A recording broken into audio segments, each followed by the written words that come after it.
स्वागत है आपका सारा अधिकार न्यूज चैनल में। ऑल इंडिया कांग्रेस कमेटी के प्रेसिडेंट राहुल गांधी ने वुमेन्स रिजर्वेशन बिल पर जनता के सामने कई बातें रखी।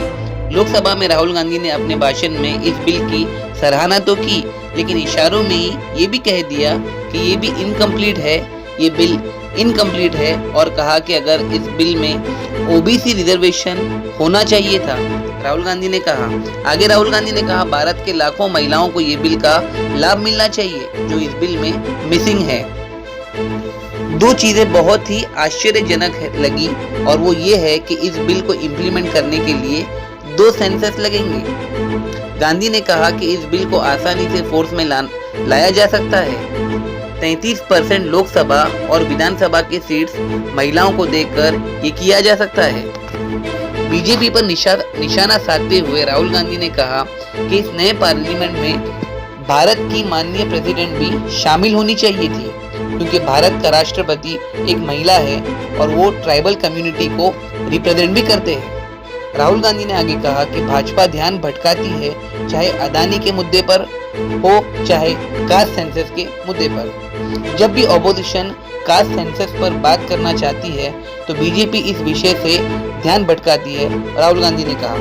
राहुल गांधी ने आगे लोकसभा में बात करते हुए कहा कि 90 सेक्रेटरीज जो देश के बजट को चलाते हैं उसमें से ओबीसी कम्युनिटी में से कितने हैं, ये सवाल उन्होंने रखा और जवाब भी दिया कि सिर्फ 3 लोग हैं जो ओबीसी कम्युनिटी से है, और ये हिंदुस्तान के सिर्फ 5% बजट, मात्र 5% बजट को कंट्रोल करते हैं, और ये ओबीसी कम्युनिटी का अपमान है। तो सवाल उठता है, ये देश में कितने दलित है, कितने आदिवासी है, और उस सवाल का जवाब सिर्फ कास्ट सेंसस से मिल सकता है।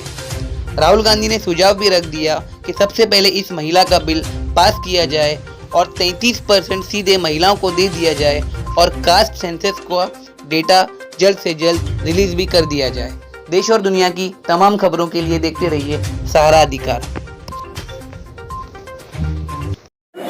नमस्कार, क्या कहना चाहोगी कांग्रेस में जो महिलाओं के लिए अलग बदलाव देखा गया है, तो अब किस तरह से महिलाएं काम करेगी? भारत जोड़ो यात्रा के बाद में जो महिला राहुल जी के साथ महाराष्ट्र की बड़े पैमाने में थी, आज न्याय यात्रा शुरू होने वाली है। महिलाओं में बहुत उत्साह है, क्योंकि कांग्रेस ने हमेशा महिलाओं का साथ दिया है। जैसे आपने देखा होगा, उन्होंने आरक्षण लागू किया है, लेकिन आरक्षण बीजेपी को महिलाओं को देना नहीं है, क्योंकि जिस तरीके से हो रहा है वो आरक्षण देने का कोई सवाल ही नहीं आता। हमारे कांग्रेस ने यूपी में 40% महिलाओं को टिकट दी है। अगर वो चाहते थे तो 5 स्टेट का इलेक्शन हुआ, वो महिलाओं को सीट दे सकते थे, उनके हाथ में था। जब हम लोगों ने, सोनिया जी ने बार बार बोला था, लेकिन उन्होंने कभी मान्य नहीं किया। झूठ बोलकर महिलाओं के वोट उन लोगों ने लिए थे। अब उन्हें पता चल चुका है कि महिलाएं जान चुकी है कि मोदी जी ने झूठ बोलकर, जैसे कि युवाओं के बारे में, महिलाओं के बारे में, रोजगार के बारे में रहो या महंगाई, ये सब रहो। मैडम, क्या कहना चाहोगे आज के प्रोग्राम को लेके? कांग्रेस में काफी बदलाव देखा गया है। सबसे पहले मैं हमारे आदरणीय राहुल गांधी जी और हमारे राष्ट्रीय अध्यक्ष मल्लिकार्जुन जी को मैं धन्यवाद देना चाहूँगी, क्योंकि आजकल जिनके बारे में पूरे राष्ट्र, पूरे भारत को पता है, उनका नेतृत्व तो पता है महिला कांग्रेस के प्रति।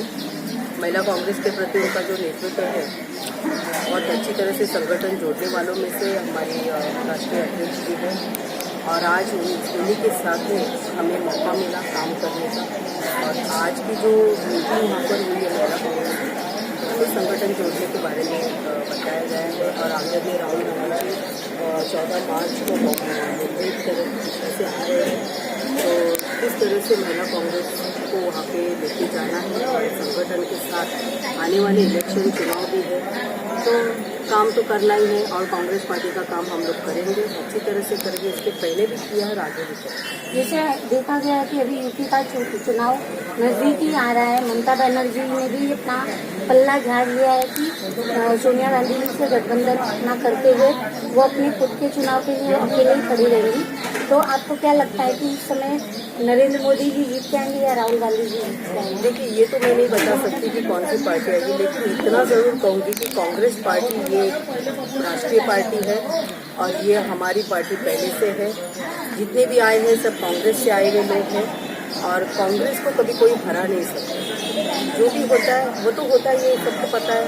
तो मैं तो इतना ही कहूँगी कि हम चाहते हैं कि आने वाले जो हमारे पीएम हैं राहुल गांधी जी को देखना चाहिए, उसके लिए हम जितनी ताकत से हम काम करेंगे।